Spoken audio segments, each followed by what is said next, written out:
escenario podemos encontrar a Germán Rey, asesor de políticas públicas en educación y cultura, a Alejandra Gaviria, miembro de la Fundación Hijos e Hijas Colombia y del equipo de investigación de la Comisión para la Verdad, y Moisés Medrano, director del Departamento de Población del Ministerio de Cultura.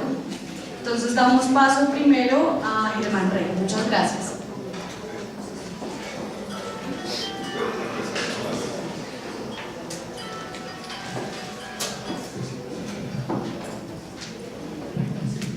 Bueno, muchas gracias.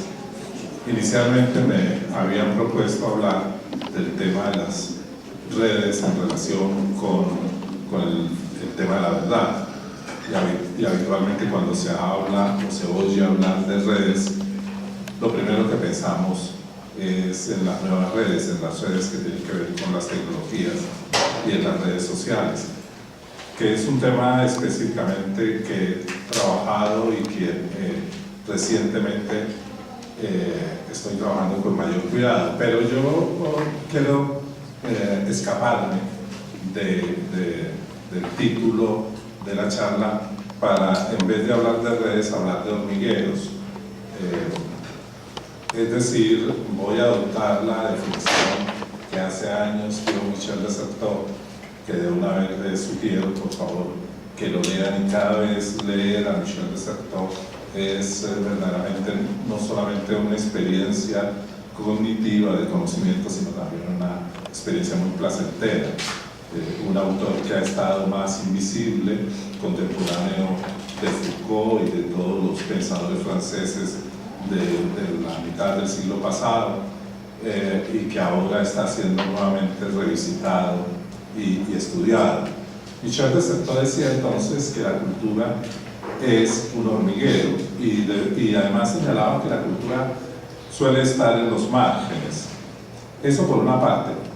Y por otra, hay un antropólogo ya también clásico, un gran clásico de la antropología, que es Clifford Gersel, el antropólogo norteamericano, que en uno de sus libros, que se llama Conocimiento Local, comenzaba ese libro con un proverbio africano. El proverbio africano dice: la sabiduría está en el conjunto de las hormigas. Pues bien, yo lo que vengo es hablar de hormigas, realmente, de tránsitos de hormigas, de caminos de las hormigas, de multitud de hormigas, de hormigueros, etc.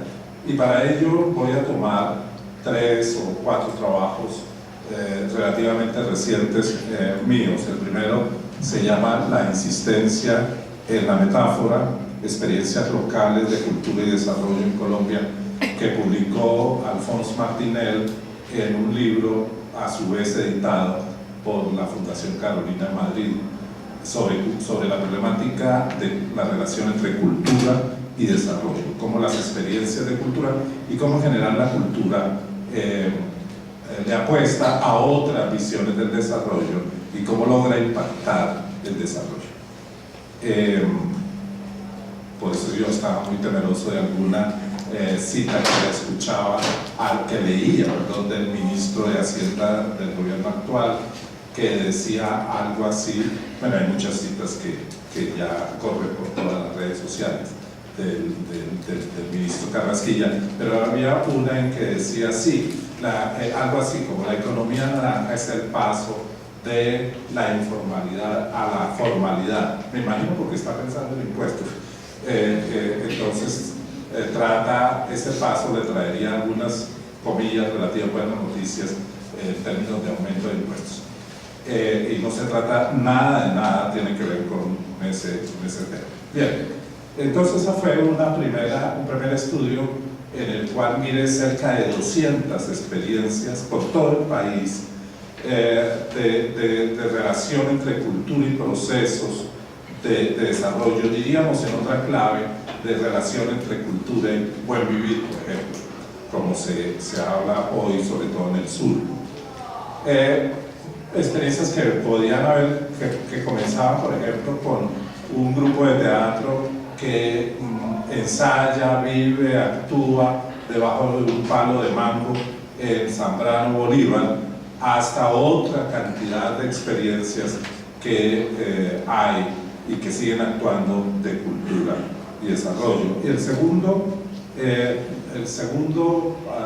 trabajo que podría mencionar son tres trabajos en realidad que he hecho en periodos de tiempo diferentes, tratando de observar lo que está pasando, ya no solamente con lo que se llaman medios comunitarios o medios ciudadanos, como pueden ser las radios comunitarias, sino con los medios digitales informativos en Colombia.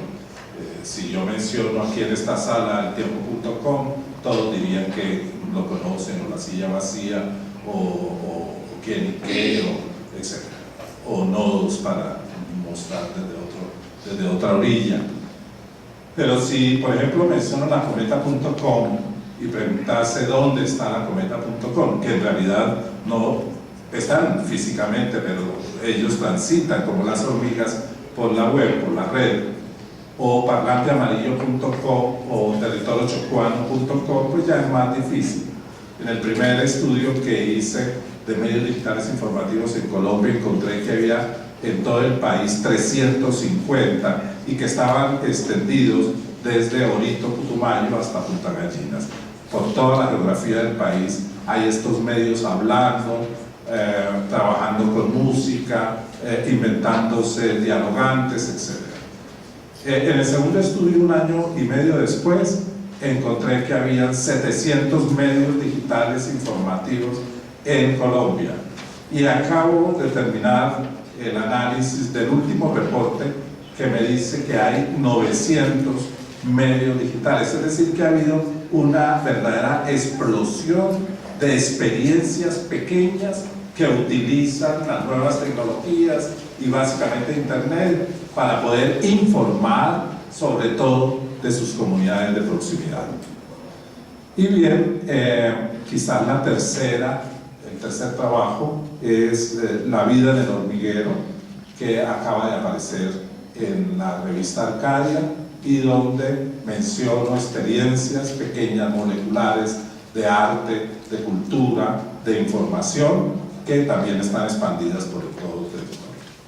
Por lo tanto, no voy a hablar de economía naranja, a pesar de que estuve en el primer estudio colombiano que se hizo sobre esa economía, sobre el impacto de las industrias culturales en el Producto Interno Bruto, y después sigue haciendo trabajos de esa naturaleza hasta que me dediqué más bien no a estudiar las grandes industrias, sino a estudiar las pequeñas experiencias, es decir, la vida en el hormiguero.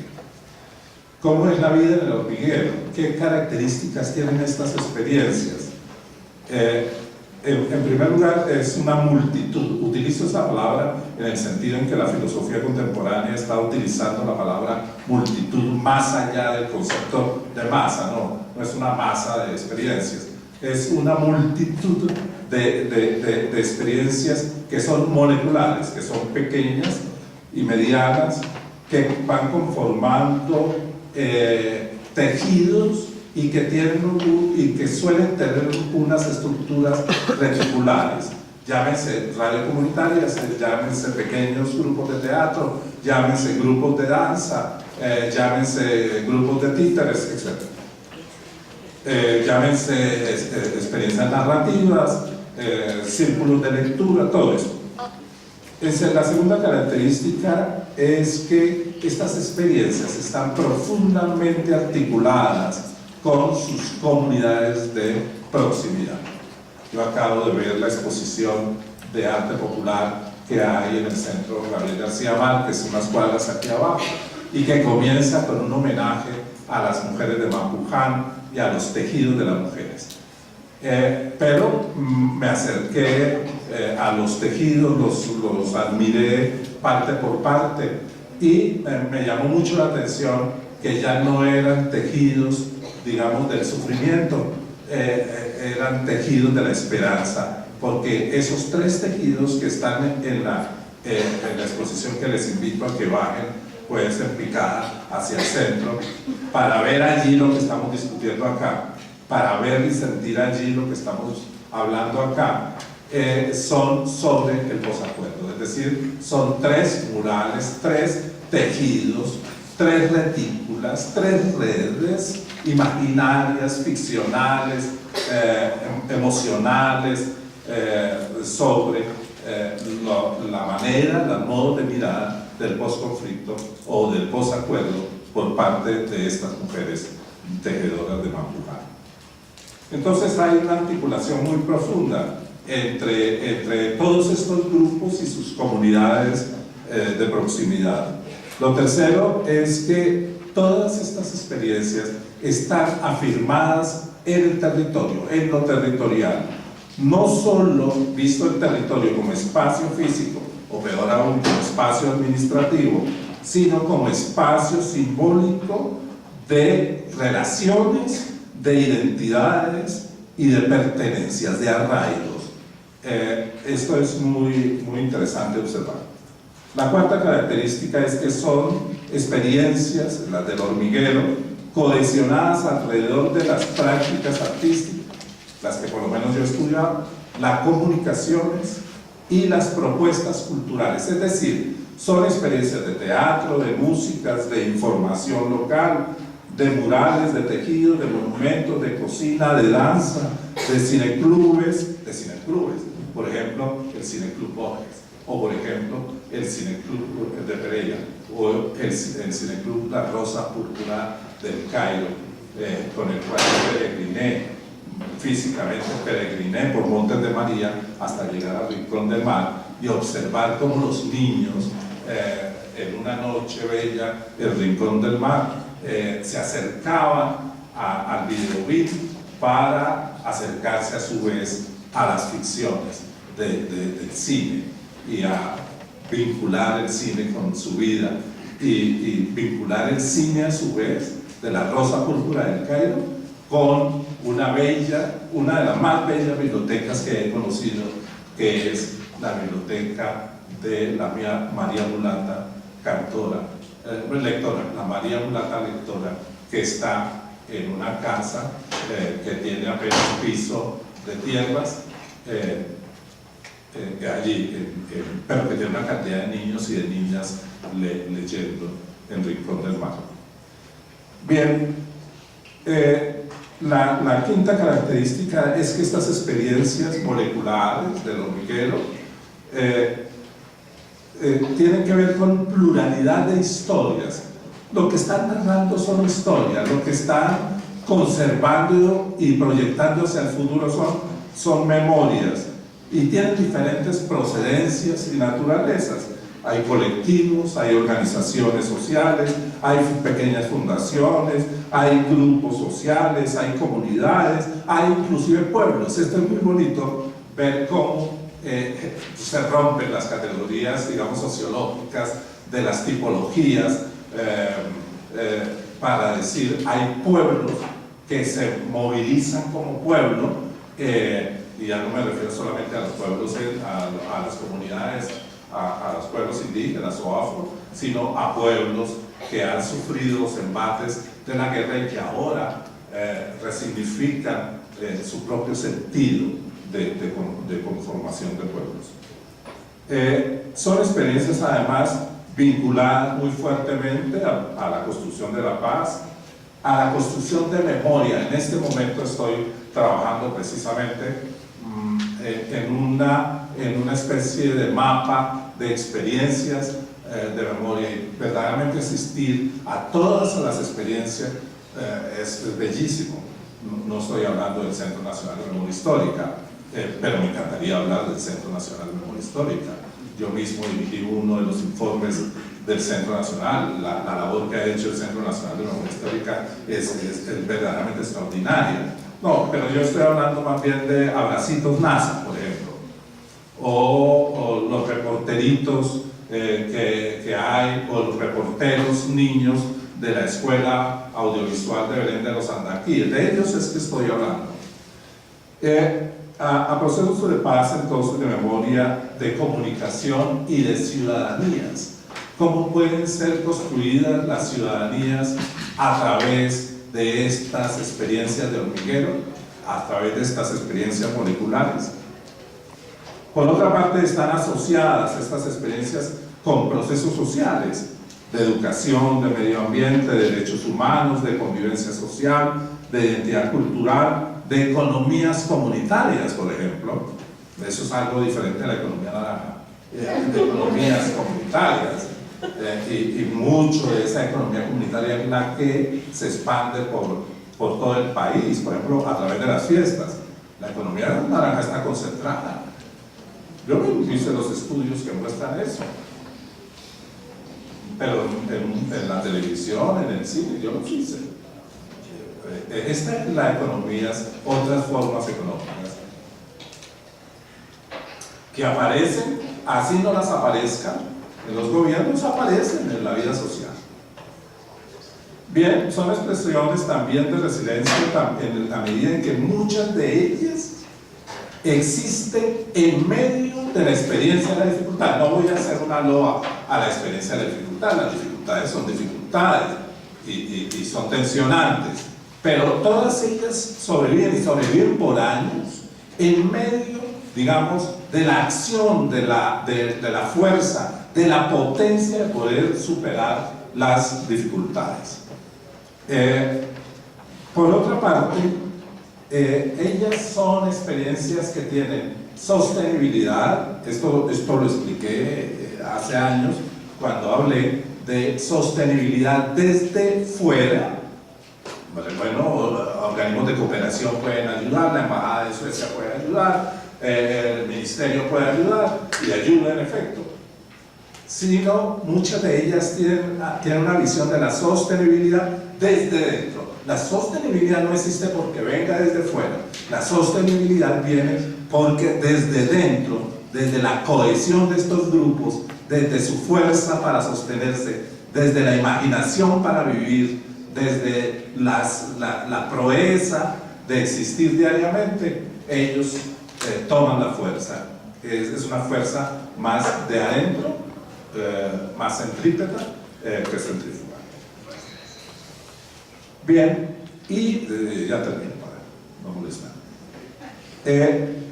Estas experiencias han representado las fracturas vividas y se pueden mirar la relación entre las experiencias y la fractura. Por ejemplo, la expedición sensorial. Lo que es la expedición sensorial, hay un bello documental que ha patrocinado el Ministerio de Cultura, que ha dirigido Silvia Maya, un bellísimo documental de lo que significa la expedición sensorial por todo Montes de María. Pero la expedición está relacionada con fracturas de la vida social, de los arraigos, de las identidades, pero a la vez con perspectivas de la esperanza, con perspectivas del futuro, de la esperanza. Tienen una gran diversidad de actores estas hormigas.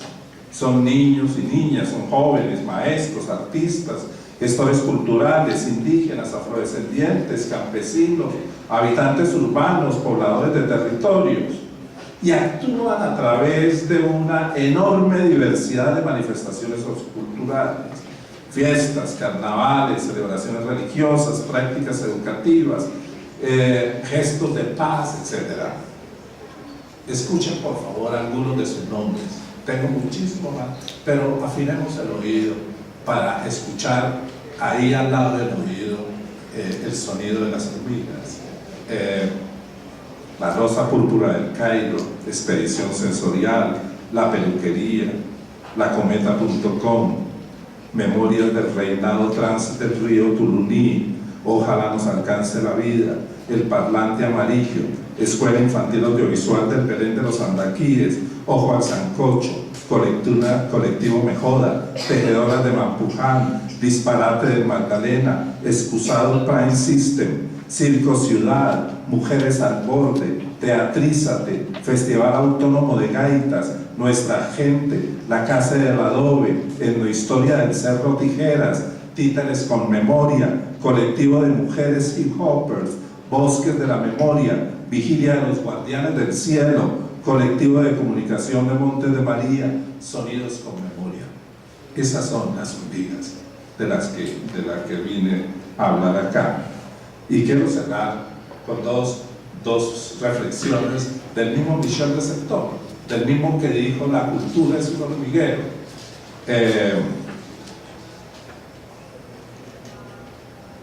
Me pregunto en particular, dice Michel de Certeau, por las relaciones que estas redes de operaciones mantienen con el campo de la credibilidad. Aunque estas redes y estos campos constituyan sistemas coherentes, todo lleva a pensar, por el contrario, que un movimiento browniano de prácticas atraviesa de lado a lado los estratos sociales apilados, como en un túmulo, como en un hormiguero gigante, a menudo quebrados y mezclados, en el cual las instituciones garantizan parcialmente los equilibrios y permiten la gestión. Es extraordinario, esto lo escribió hace 40 años, pero escribió algo más que lo escribió para esta reunión, para todos nosotros. Dice: una sociedad resulta finalmente de la respuesta que cada uno da a la cuestión de su relación con la verdad y de su relación con nosotros. Una verdad sin sociedad no es más que un engaño. Una sociedad sin verdad no es más que una tiranía. Muchas gracias.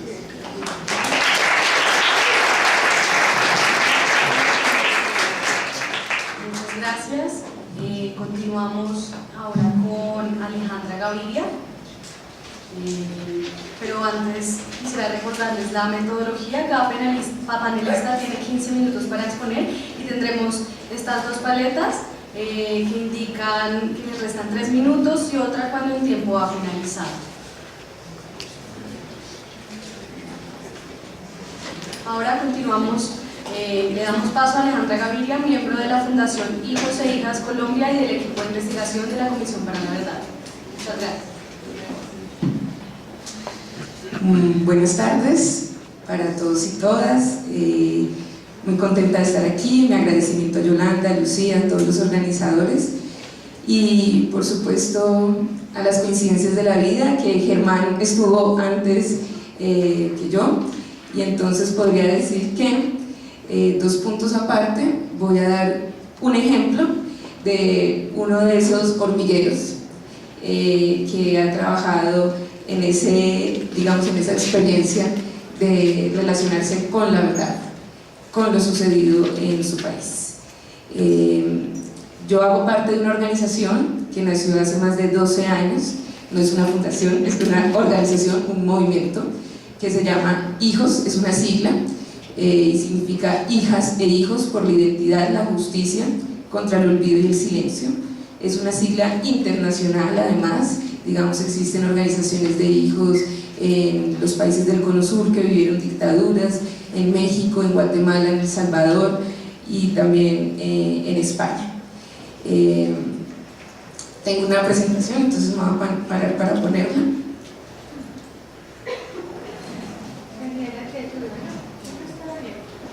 Sí, pero para yo poderla ir pasando.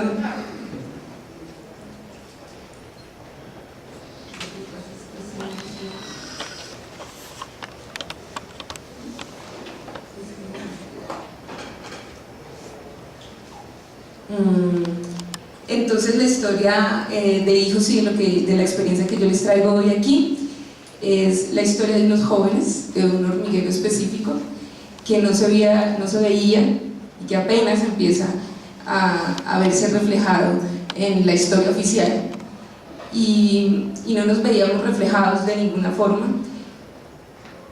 y a partir de distintas exploraciones decidimos que las prácticas artísticas y culturales nos permitían contar nuestra experiencia y entrar en diálogo con los otros y poner esa experiencia de manera pública. Nuestro gran reto, nuestra gran pregunta era: ¿qué hacemos si no aparecemos en los libros de historia? Y hemos hecho el intento. Yo soy historiador, pero cuando, por ejemplo, iba a hacer mi tesis sobre la historia que me atravesaba hace 20 años, 15 años, que era la historia de la Unión Patriótica, muchos profesores de historia me dijeron que yo no podía hacer historia, primero, de esos hechos tan recientes, y segundo, de esos hechos tan cercanos conmigo, que yo debería hacer historia sobre algo mucho más alejado a mi experiencia tanto emocionalmente como temporalmente. Y así le pasó a muchos jóvenes, desde sus distintos quehaceres, desde sus distintas labores.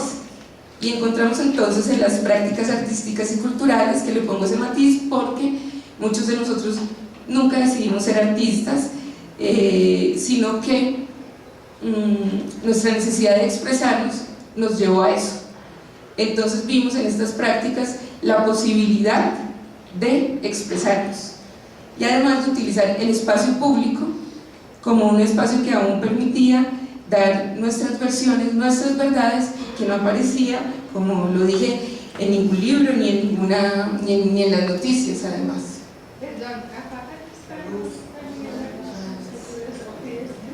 Sí, pero aquí está.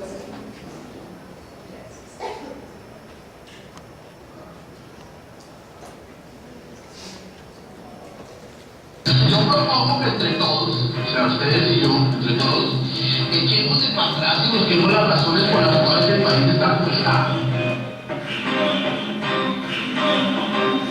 Bueno, el caso de estos muchachos que ganan el estudio, un hombre de bien, que limpia la pasta, que la escuela naval, y eso sí, a ver, un hombre que tiraba al país de Bolívar, que se la escuela.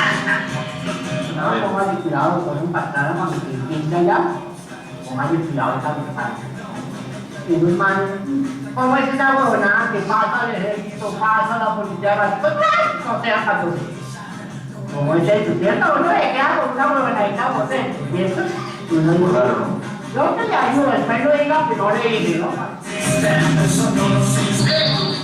Esos de la clase esa que creen que vamos a ser los seguidores de estos tributos, así como nuestros antepasados están rendiendo tributos a los españoles que llegaron acorazados de caballo. Se roban la gallina, matan los huevos, matan a Barbero. ¿Dónde está la plata que están sacando en Yopal, el petróleo, las British Petroleum Company? ¿Dónde está esa plata? Los paramilitares es la clara demostración que entre el Estado tradicional y la delincuencia hay un silencioso pacto. Ellos han tenido cada vez más poder, y van a terminar instaurando en 10 o 15 años un régimen de derechos.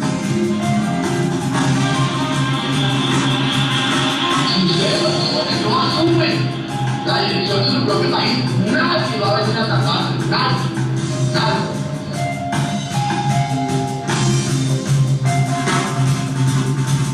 En un momento les tendremos las mejores entrevistas de Heriberto de la Calle. Y hasta aquí los deportes. Ahí de miedo. Nos van a mandar nuestra actividad de hoy.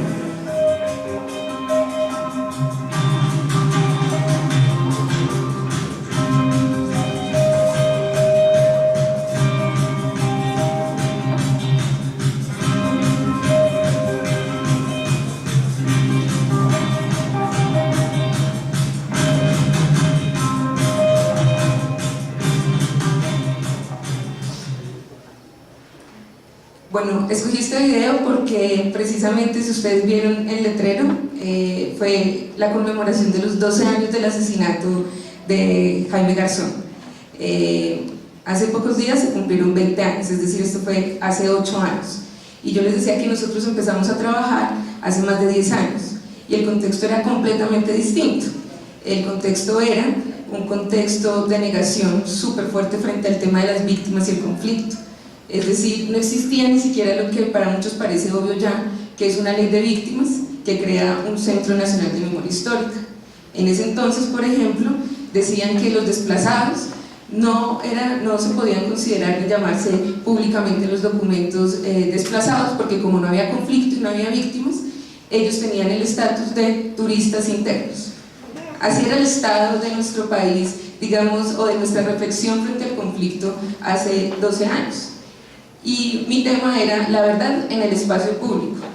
Pues resulta que este video, que fue hecho hace 8 años, ahí claramente decíamos que la impunidad no podía seguir siendo la reina, y había una foto del señor Narváez.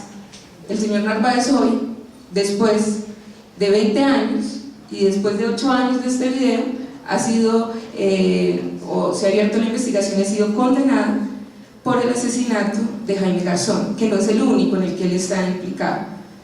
Esto simplemente para decir que la verdad en el espacio público importa, y la verdad que se construye desde el espacio público nos puede aportar muchas cosas, no solo en términos de la justicia, claramente como la conocemos de carácter punitivo, sino también en ese proceso de construcción de la verdad, porque allí están cosas que no aparecen en ningún lugar, que no aparecen en ningún libro y que hasta el momento no han aparecido,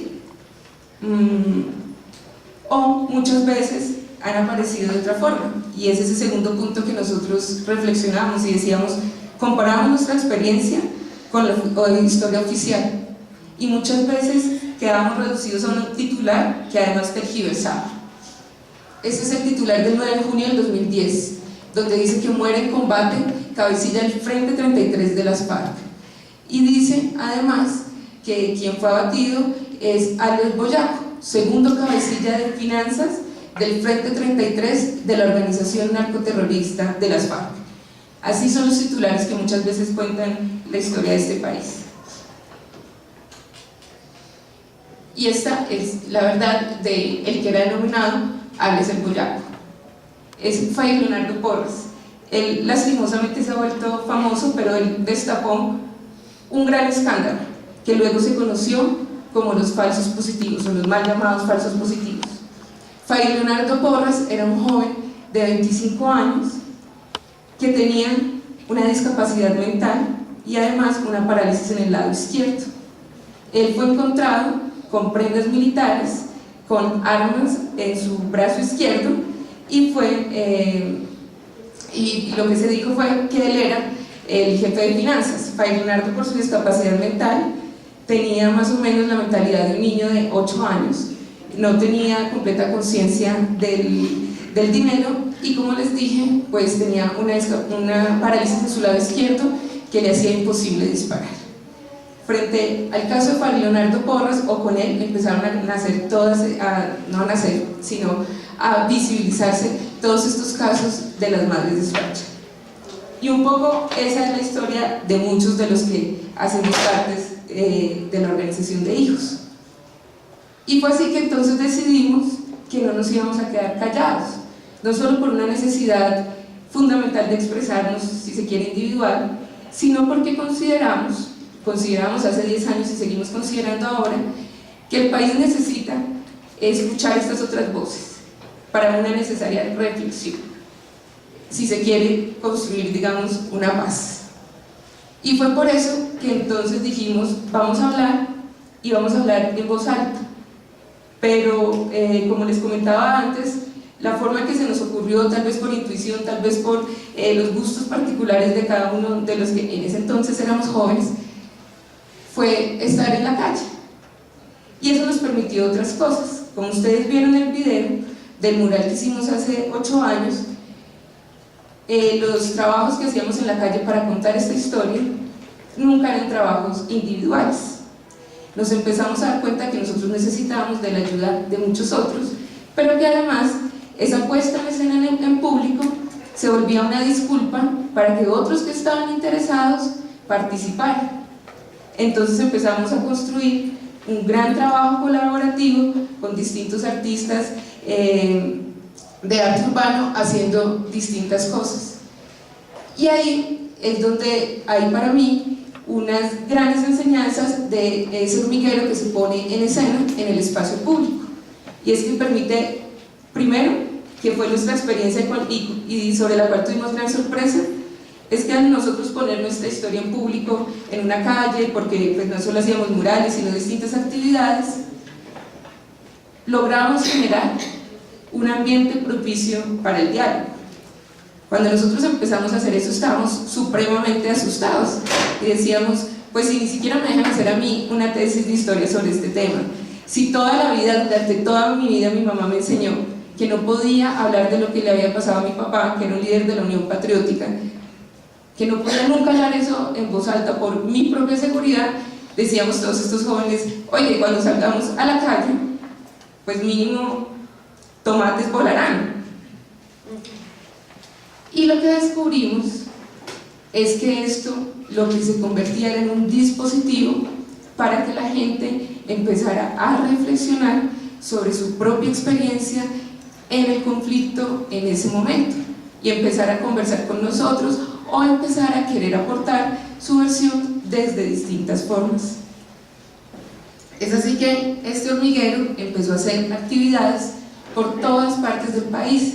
El padre Pacho nos hablaba de la masacre en Barranca en 1986, del 16 de mayo, y nosotros fuimos allá, a esa cancha de fútbol, fuimos allá a conmemorar esa masacre. Y así íbamos por distintos lugares con mucha gente articulada al movimiento, que no éramos solo nosotros, pero que sí tenían la particularidad de ser personas que a través del trabajo artístico y cultural querían también expresar lo vivido en el conflicto.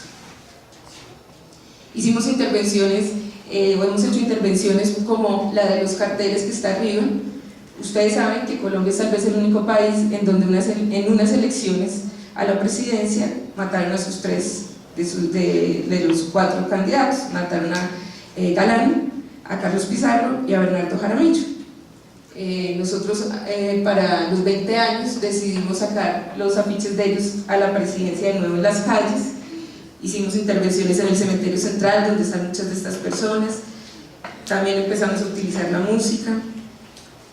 Y todo esto nos llevó a una reflexión de la necesidad de dialogar en el espacio público en un diálogo abierto. Luego contamos con la suerte, que esto es una reflexión que quiero traer acá, de que las instituciones creyeran en ese proceso y en esa necesidad. Y con el Centro de Memoria, Paz y Reconciliación creamos ese container, que en realidad era un carrito para llevar caballos, y lo convertimos en el Memo Móvil. Y el Memo Móvil tenía sonido, era con un sound system que iba por toda la ciudad, en lugares icónicos, representantes del conflicto, y hacíamos allí un trabajo, una disculpa para que la gente hablara sobre lo que había sucedido. Aquí estamos con las mujeres de la obra de teatro Antígono, que son es un trabajo colaborativo donde participan muchas víctimas, entre ellas algunas de las madres de Soacha, en la carrera 7ª, y así íbamos interviniendo los espacios. Por ejemplo, el aeropuerto, que en distintos lugares del mundo significa distintas cosas, fue el lugar donde asesinaron de nuevo a 3 líderes de la oposición en Colombia: a José Antequera, a Bernardo Jaramillo y a Carlos Pizarro. Nosotros creamos toda una propuesta de una aerolínea que se llamaba Recuerda, Sueña y Construye Futuros Colombia, y le íbamos entregando a la gente los pasabordos para este viaje por la verdad. Llegamos a construir este mapa, que empezó con 19 puntos, es un mapa de la ciudad de Bogotá. En estos momentos tiene más de 73 puntos, donde visibiliza lugares en esta ciudad que están atravesados por el conflicto y la violencia política. Y esto es súper importante, es un ejemplo para mí fundamental que desarrollamos desde el Centro de Memoria, porque el mito y la simplificación del conflicto nos ha llevado a frases como esta: no es que la gente en la capital no ha vivido el conflicto, no es que a los bogotanos no nos ha tocado. Y uno se pone a revisar y en cada esquina han sucedido cosas realmente impresionantes en este país que le dan sentido a donde estamos hoy. Estos son distintos mapas. Esta es una intervención en el Congreso de la República. Esta es la Plaza Eduardo Maña Mendoza, que además por un decreto del Consejo se llama así. Eduardo Maña Mendoza fue un defensor de derechos humanos muy importante, y en este tipo de medidas la plaza hacía 15 años se llamaba así, pero nadie lo sabía. Entonces empezamos a hacer todo un trabajo con los emboladores, porque además Eduardo Maña fue el que ayudó a los emboladores, se les debe decir lustrabotas, eso fue algo que aprendí de ellos. Les ayudó a hacer el sindicato, a hacer su pliego de peticiones para que tuvieran mejores condiciones, y ellos decidieron que iban a llevar los uniformes de la plaza, que además iban acompañados con unos fanzines y con esas sombrillas, y mientras ellos embolaban, hacían la labor de ilustrar las botas, le iban contando a la gente quién había sido Eduardo Maña Mendoza, qué era el tema de los derechos humanos, por qué esa plaza se llamaba así.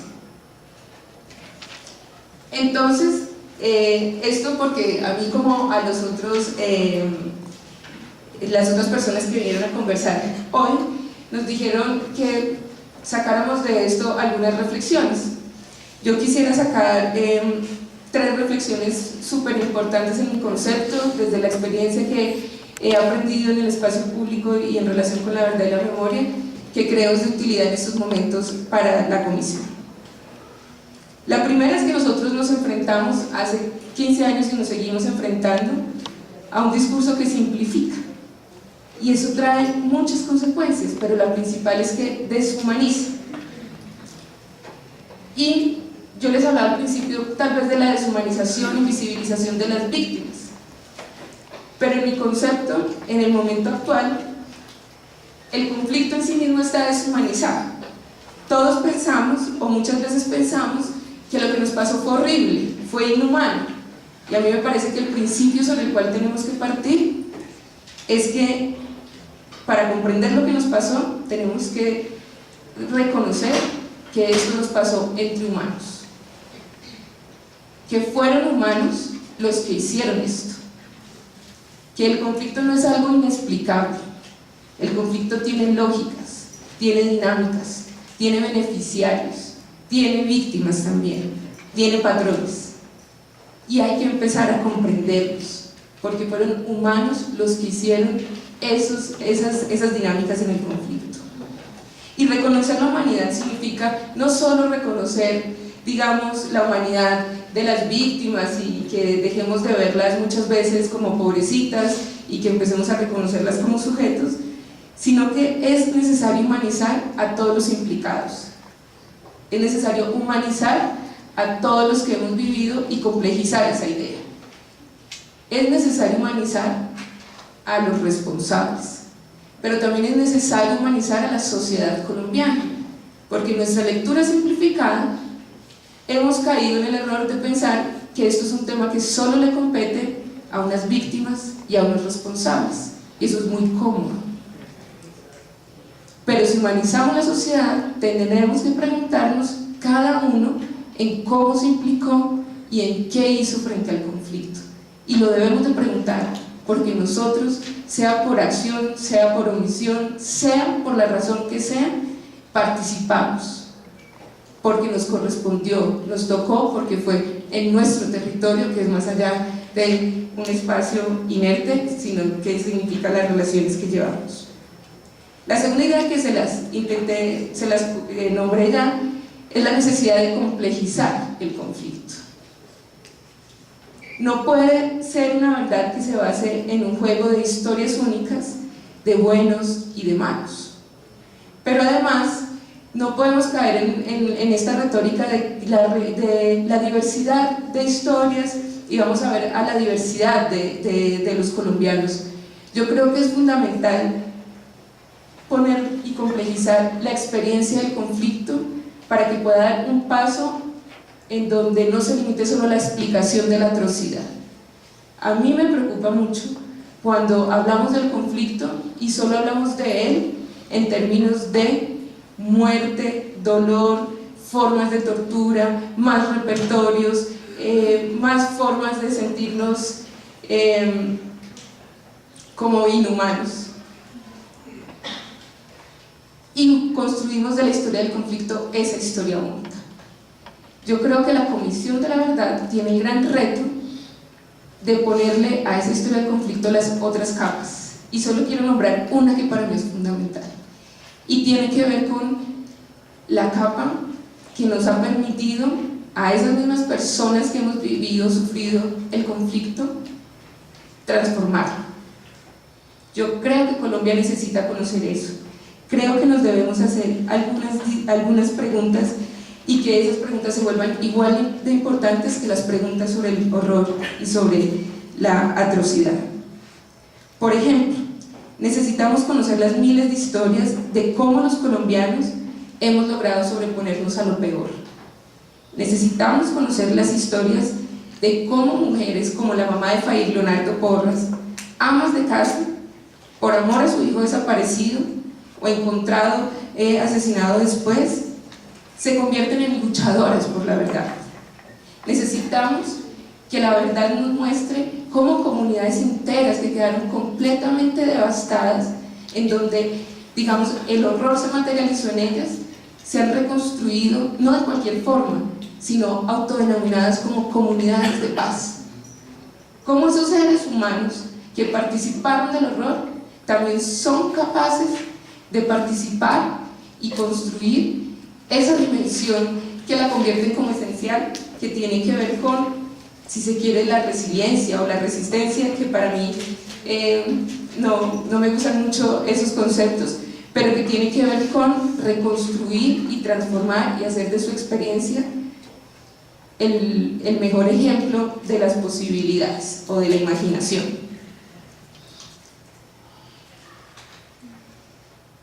Y esto para mí solo se puede lograr de una forma que es mi tercera consideración para la comisión, y es que para poder construir una versión compleja, humanizante, tenemos que proponer, y la comisión tiene que proponer, metodologías abiertas. Y de allí mi reflexión sobre el espacio público.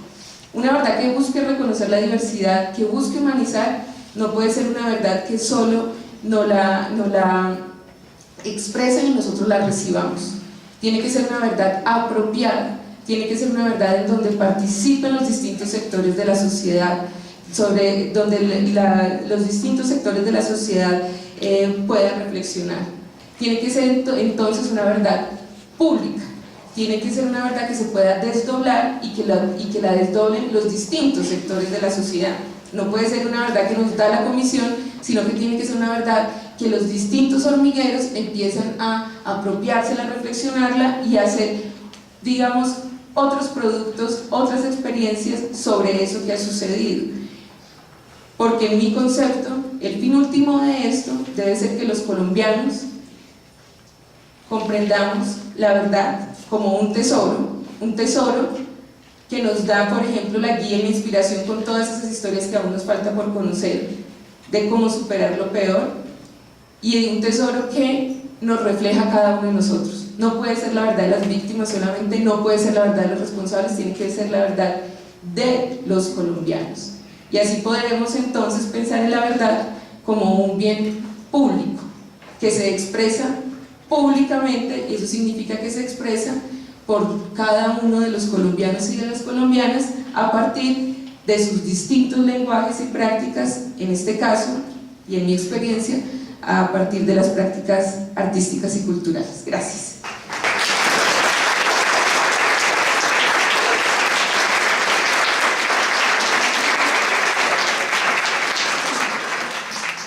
Muchas gracias, Alejandra. Ahora invitamos a Moisés Medrano, director del Departamento de Poblaciones del Ministerio de Cultura, con la propuesta Diversidad Lingüística para la Verdad. Muchas gracias.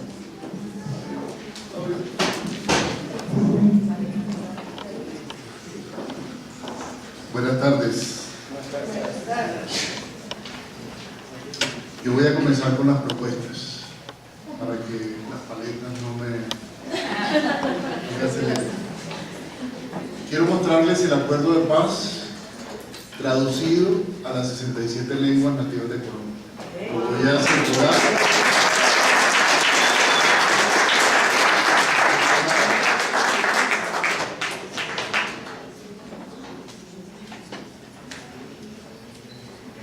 Y ese acuerdo tiene un componente muy interesante, Germán, y fue hecho desde la Colombia profunda. A mí me gusta la geografía, mi abuelo era marinero, entonces cuando el viejo llegaba me gustaba que me mostraran en los mapas dónde había estado, entonces tengo siempre como una necesidad no de enunciar todos esos nombres, sino de reconocer en los mapas dónde están los sujetos con los que voy a trabajar. Y creo que hay un componente importante en ese ejercicio de la comprensión del territorio, porque muchos de los problemas en el país están situados en una difícil manera de nombrar los problemas, inclusive de nombrar los territorios. Los colegas abogados en el ministerio no saben decir Jiguamiandó. Y cuando me van a hablar de las sentencias o del Pulmaradó, etc., yo aprovecho su imposibilidad de pronunciar para explicarle dónde queda, cómo es ese río, lo que se come allá y cómo es la gente que vive en el Guihuamiandó, o en el Curvaradó, o en Mampuján, o en Bojayá. Nombres que para la gente, así como esos sitios en el mapa, están ahí pero no existen. Y ahí empieza un gran problema. Las lenguas nativas en este país no existen para la mayoría de los ciudadanos. Y de eso es lo que quiero hablar estos 10 minutos. Propuestas. La experiencia del Ministerio de Cultura con poblaciones cuyos derechos han sido vulnerados en el marco del conflicto ha sido amplia y se debe en gran medida al trabajo que de manera coordinada se ha hecho con las mismas comunidades, lo que Fals Borda denominaba la Colombia profunda. A mí no me toca ir a Berlín al festival de cine como va mi colega de cinematografía, sino que yo voy a Quibdó. Entonces con ella siempre jugamos a ese ejercicio de por qué no nos cambiamos de roles y tú vas a Quibdó y yo voy a Berlín. Pero hay esa dificultad de conectar, como se ha discutido toda la mañana, muchas de las experiencias, y Camilo creo que lo narró muy bien, de la alta cultura con los territorios. Y Belén de los Andaquíes tiene un escenario maravilloso para el tema de cine, y mucha gente no sabe, Germán, que eso existe. Entonces ponerlo, nombrarlo, cuantificarlo, creo que manda un mensaje muy importante a la sociedad. De allí que hemos tomado como ejercicio estos años en el Ministerio de Cultura la necesidad de visibilizar las lenguas como un derecho fundamental de cualquier ser humano, en el marco de un proceso de reparación y en el marco de la exposición de una verdad que se puede expresar de múltiples formas. No es suficiente con que se traduzcan documentos oficiales, sino que dentro del mismo proceso es importante la recolección de los testimonios en las lenguas de los actores, según sus propias competencias lingüísticas y culturales. Resultaría muy frustrante para un indígena tener que expresar sus sentimientos y la impresión que ha dejado la guerra en una lengua que desconoce o que conoce a medias, como podría ser el español. Muchas de las palabras que se usan en el ámbito académico no poseen equivalentes en las lenguas. Así que cuando el hablante reflexiona al respecto de sus lenguas, no solo se siente más seguro por usar un código que domina a la perfección, sino que al pensar en conceptos nuevos, se abre la oportunidad de crear nuevas expresiones y así sus propios sistemas lingüísticos. Podemos presentar algunos ejemplos de cómo los indígenas interpretan una realidad en ocasiones distantes desde su ser o desde su cosmovisión. La palabra derecho, expresada en arhuaco, significa cosas que tiene el arhuaco propias de su ser. Vean qué belleza. La palabra ley, expresada en Azayúhue, palabra proveniente del libro mayor. La palabra obligación en Guayunaiki. Hay una bella película que les recomiendo que puedan ver. Lo que se hace con el corazón. Obligación. Obligación. Lo que se hace con el corazón. No es solamente buscar equivalentes en las lenguas nativas, sino que cuando el hablante se expone a una nueva realidad, busca interpretarlo desde su propio conocimiento, desde su sentir y experiencia. Para el guayú, la obligación no es algo que se hace de forma forzada, sino algo que se hace con cariño desde el corazón. En el marco del contexto de esta realidad que vivimos, los hablantes de las lenguas huitoto, que no tenían una palabra para referirse a la paz, por eso les entregué el documento que está rotando. Sí, sí. Rotando. Cosas manuscritas. Claro, y tenemos los videos de una abuela en la selva, en Vera, con su torso desnudo, trabajando con los niños. Y hay un audio, porque muchas de esas lenguas son ágrafas, que comienza con un intro de 30 segundos de grillos. Y después de los 30 segundos empieza la narración en curripaco. Y lo que uno se imagina es a ese abuelo en la maloca, en la oscuridad, en silencio, tratando de ver qué era eso que le pedían del Ministerio de Cultura, que tradujera, y el señor luego mandando eso por archivos del WhatsApp. Esa memoria se la vamos a entregar al Archivo General de la Nación. Esa memoria va a reposar también en la Biblioteca Nacional de Colombia. Esa memoria debe estar en la oficina del Comisionado de Paz. Esa memoria tiene que estar en las manos de los ciudadanos colombianos. Es una memoria además bellísima e importante. Entonces retomo. En el marco del contexto de esta realidad que vivimos, los hablantes de las lenguas huitotos que no tenían palabra para referirse a la paz, porque su marco cognitivo no se contempla en ocasiones tampoco una experiencia antónima como guerra, porque son aspectos que no existen en su contexto cultural cotidiano, la oposición guerra-paz, decidieron que la expresión para referirse a paz en ese momento histórico sería algo como lo que hay que terminar para volver a empezar. ¿Sí? Lo que hay que terminar para volver a empezar es como los huitotos lo sienten: acabar algo que es la guerra y empezar algo nuevo sin esa guerra, que sería la paz. ¿Por dónde empezamos? Lo primero fue una perspectiva de comprensión de los derechos culturales. Si yo me quedo solo en las expresiones y las manifestaciones, solo tendría que venir aquí a hablar de la economía naranja y de cómo vamos a formar intérpretes y traductores para que luego sean contratados. No. Yo estoy hablando de derechos culturales. Estoy hablando también desde una posición que es una posición en la que creo que me paro con mucha frecuencia en la posición no de una institución, sino una institución.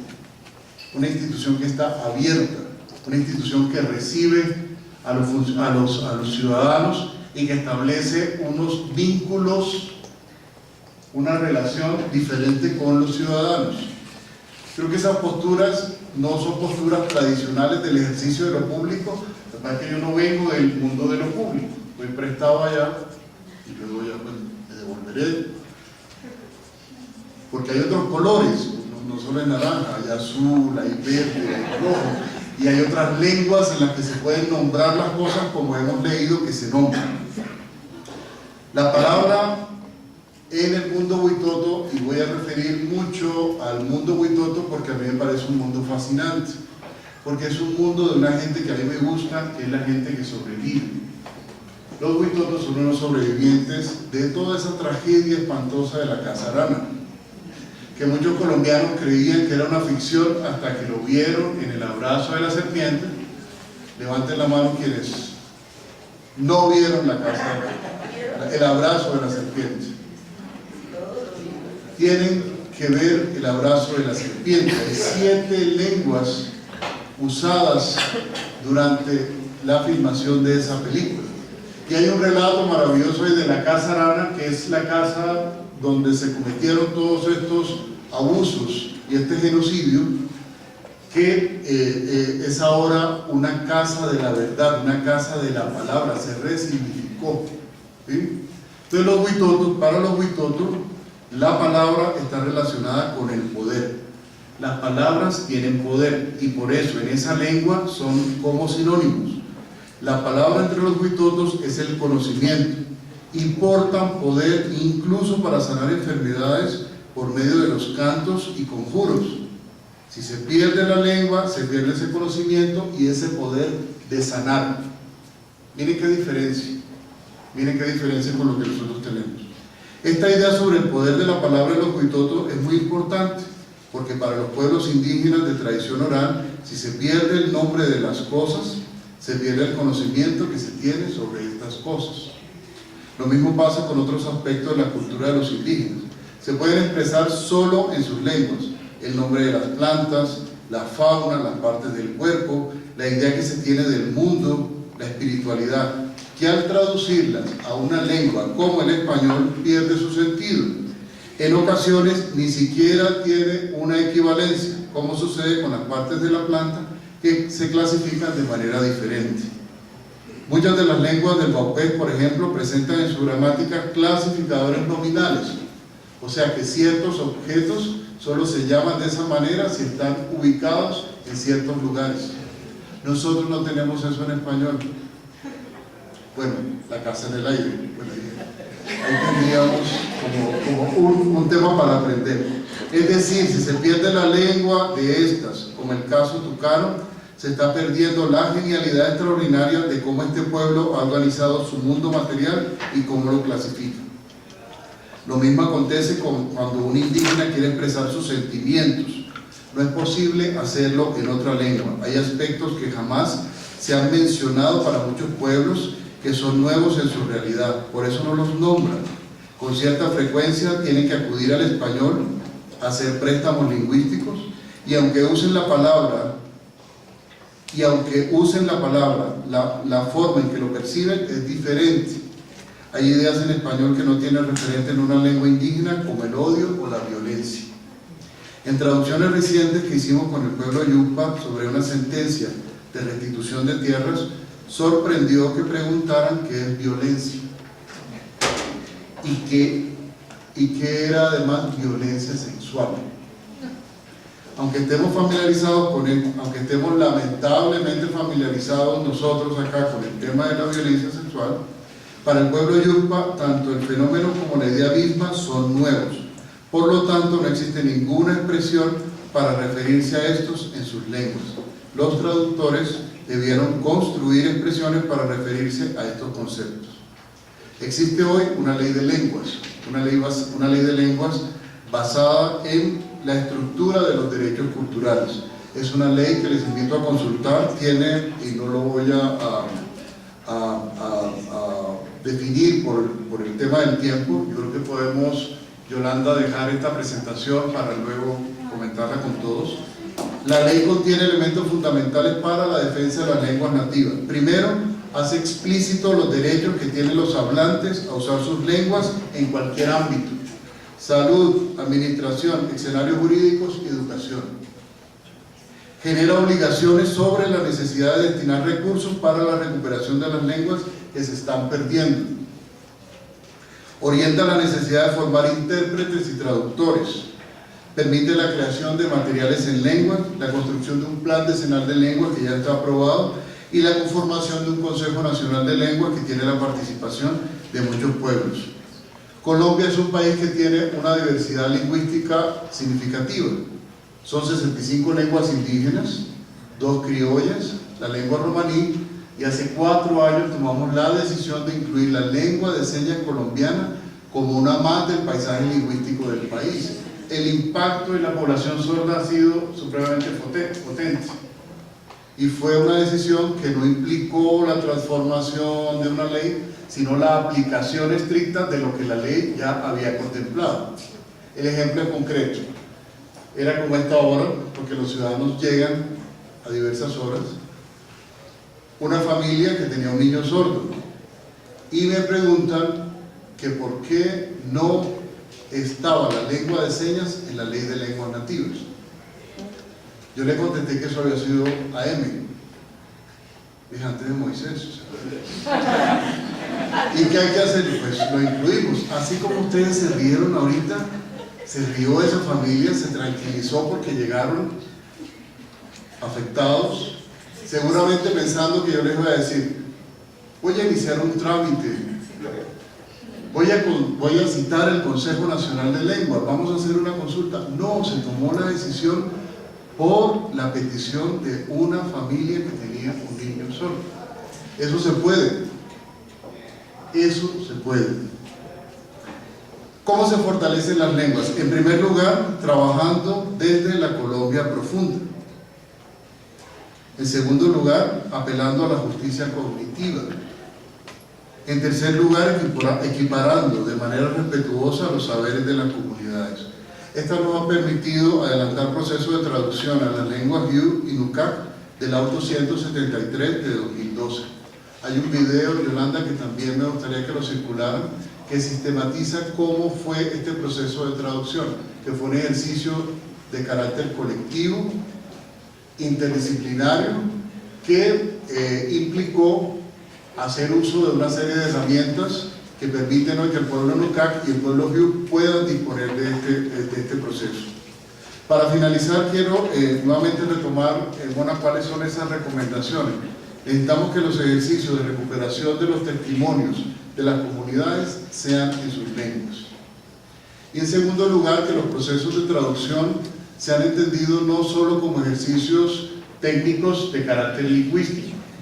Hay una serie de afectaciones.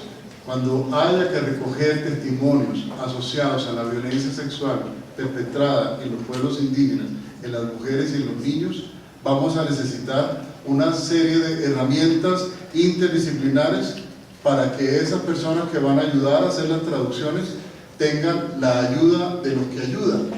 Un asunto que se ha olvidado y que creo que es lo que ha significado un vacío en la respuesta a las víctimas de la unidad de víctimas. Todo el proceso de desgaste que tienen los profesionales que trabajan en esta área nunca ha sido atendido. Y si ha sido atendido, no se ha hecho de manera adecuada y ha permitido que la atención a las víctimas no sea recibida con toda la inversión que se ha hecho en este campo específico. Nuevamente, muchas gracias por estar aquí. Yo feliz de